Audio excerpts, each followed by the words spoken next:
धक्का मत दो। पहले तो आप तमाम का यहाँ पर मैं वेलकम करता हूँ, इस्तकबाल करता हूँ और आपका शुक्रिया अदा करता हूँ कि आपने अपना कीमती वक्त निकाल कर आज यहाँ पर आप आए। और जैसा कि आप जानते हैं कि आने वाले 1-1.5 महीने के अंदर महाराष्ट्र के विधानसभा के चुनाव होने जा रहे हैं और हमको पूरी ताकत के साथ एकजुट होकर अपने इत्तेहाद को मजबूत करते हुए अपने इख्तलाफात को बाजू रखकर हमको पार्टी की कामयाबी के लिए काम करना है। मेरी आप तमाम से अपील है कि आप आगे बढ़कर आने वाले असेंबली के चुनाव में एमआईएम पार्टी के पूरे कैंडिडेट को कामयाब करिए।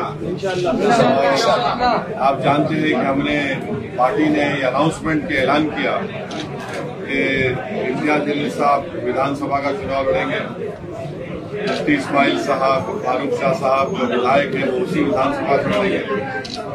रईस लश्करिया जो हमारे मुंबई के अध्यक्ष हैं वो चुनाव लड़ेंगे और सोलापुर से इंशाअल्लाह फारूक साहब वो इलेक्शन लड़ेंगे।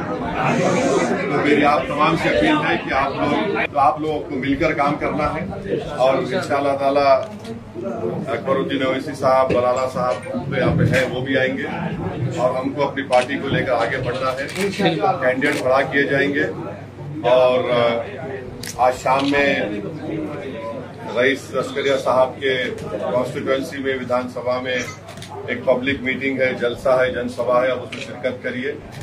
और सिर्फ एक बात आपसे मैं कहना चाहूंगा कि एमआईएम पार्टी ने महाराष्ट्र की सियासत में आप लोगों ने अपनी दुआओं से, अपने वोट से मजबूत किया, मगर परसों जो रैली निकाली गई थी जिसमें 10,000 से ज्यादा गाड़ियों में आप तमाम लोग शिरकत किए, उसमें जो हम ये बता दिए कि एमआईएम पार्टी इंशाअल्लाह ताला जो हमारे को सलाहियत दी है और जो महाराष्ट्र में कोई पॉलिटिकल पार्टी का नेता, कोई पॉलिटिकल पार्टी का एमएलए, चाहे वो मुसलमान हो या ना हो, वो जो बकवास बकी गई प्रॉफेट मोहम्मद सल्लल्लाहु अलैहि वसल्लम के बारे में, उसके बारे में सिर्फ ज़बानी बयान दे रहे थे मगर कोई जमहूरी तरीके से प्रोटेस्ट करने में तैयार नहीं था। अल्लाह ने मजलिस इत्तेहादुल मुस्लिमीन को अपनी इज्जतों से नवाजा और हम तो सबको दावत दिए थे। इम्तियाज साहब ने कहा कि आप आइए, बोला मैं नहीं आऊंगा, ये महाराष्ट्र के आप उधर है, आप लीड करिए।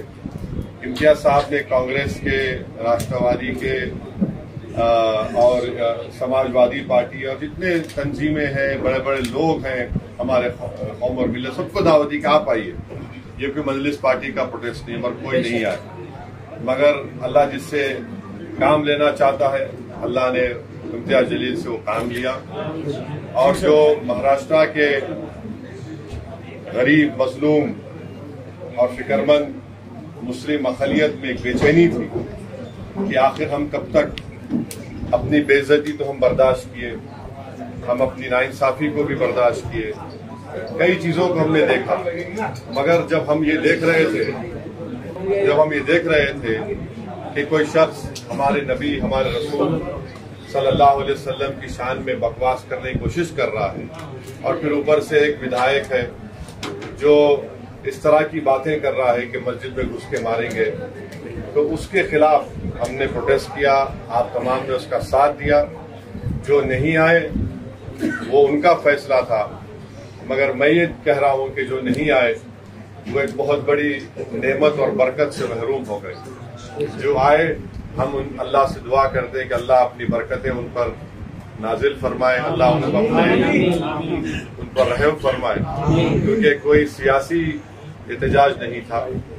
जो लोग कल तक ये कह रहे थे कि मजलिस का प्रोटेस्ट में दंगा होगा, गड़बड़ हो जाएगी, वो जान गए कि मजलिस जब एहतजाज करती दंगे के लिए नहीं करती, इंसाफ के लिए करती। बेशक। और हम सिर्फ यही कह रहे हैं कि महाराष्ट्र की सरकार पे कानून बनाना चाहिए कि जो कोई भी किसी भी रिलीजन या किसी भी धर्म के खिलाफ कोई बकवास बकेगा, सिर्फ FIR नहीं, उसको गिरफ्तार किया जाएगा, जी सर, उसको अरेस्ट किया जाएगा। बेशक। और ये हमारा मेन मुद्दा है। और मैं आपको बता रहा हूँ कि सिर्फ हम एक एहतजाज करके खाली बैठने वाले नहीं है, इसका दूसरा फेज शुरू होगा मुंबई में।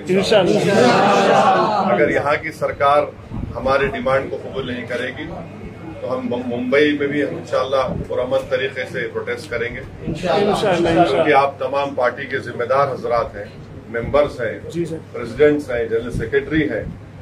आप तमाम से मैं अपील कर रहा हूं कि ये वक्त पार्टी के लिए काम करने का है और हमको यकीन है कि रईस लश्करिया साहब की लीडरशिप में मुंबई में एक बेहतरीन परफॉर्मेंस मजलिस करेगी। यहाँ से हमारे कैंडिडेट्स MLA बनेंगे आपकी दुआओं से, अल्लाह के फजल करम से, ताकि महाराष्ट्र की विधानसभा में कोई जाकर उन गूंगों को बताएगा कि हमारे मुंह में जबान। क्या बात है। ये आप मेरी आपसे गुजारिश है कि आप मुतहदा तौर पे काम करिए और शाम की सभा में आइए, कामयाब करिए। बहुत बहुत शुक्रिया।